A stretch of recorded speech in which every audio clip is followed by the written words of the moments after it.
Ya, kembali di Q&A masih bersama Raffi Ahmad, Sultan kita pada malam hari ini. Nah, Mas Raffi, sebenarnya di luar pekerjaan sebagai artis dan juga pejabat publik, ternyata ada hal-hal menarik loh, pemirsa, yang dilakukan oleh seorang Raffi.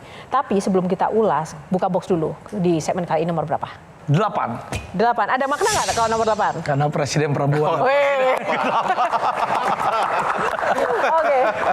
Jordi with Empati, tepuk tangan dong.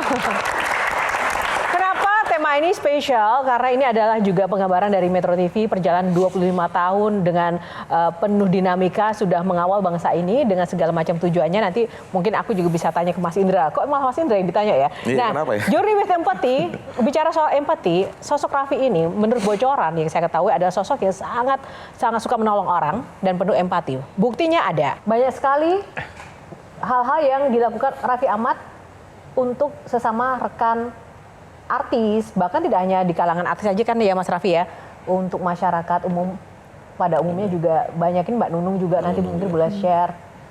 Nah, ini waktu Mpo Alfa kemarin, Mas Raffi juga langsung yang terdepan juga memberikan support. Nah, ini Fahmi Bo kemarin juga mendapat bantuan biaya pengobatan. Mas Raffi, apa yang mendorong kamu melakukan ini semua sih sebenarnya? Itu spontan aja terkadang. Jadi terkadang kita ini kan ya spontan aja, memang itu nggak pernah, kadang nggak terencana, ada juga yang direncanain. Ya kalau misalnya kita ini kan kadang sama orang ini ada yang jauh di mata dekat di hati, ada yang memang kita juga ya, ada juga yang tiba-tiba baru ketemu tapi ya misalnya bukan baru kenal banget, tapi mungkin karena satu dan lain hal kenapa tiba-tiba ya, kalau dia kenapa-napa kan aduh, ya kita pasti tergerak hatinya, itu manusiawi banget, tapi ya spontan gitu, jadi kadang nggak ada kriteria tertentu yang harus dibantu yang seperti ya, apa? karena dulu tuh saya juga pernah hidup susah. Sesusah apa Mas? Ya maksudnya pernah susah itu dulu kan, jadi bapak saya itu dulu kerjanya pernah jadi salah satu direktur bank. Waktu itu banknya dilikuidasi, terus akhirnya susah sampai bapak saya sakit meninggal. Yang tadinya waktu SD kelas 6 sampai satu SMP 1 minggu sekali ke mall, kok sekarang udah nggak pernah ke mall lagi, kok nggak pernah beli mainan lagi, kok mobil dijual satu persatu, kok begini kok begitu.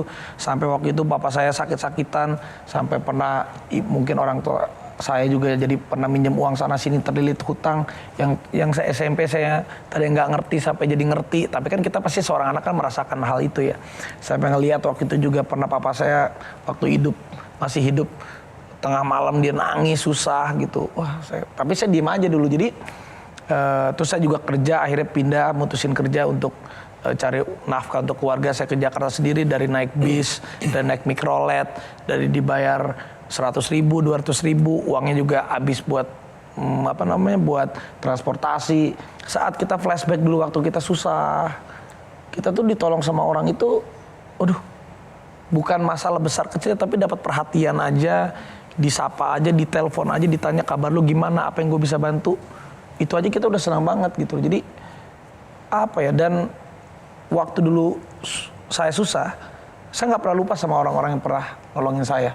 Meskipun saya belum bisa balas, seenggaknya mudah-mudahan doa saya yang tulus untuk mereka yang udah pernah nolong saya bisa jadi berkah juga buat mereka. Itu sih lebih ke sana sih. Dan kita kan butuh juga didoain orang buat ngegugur-gugurin dosa kita gitu.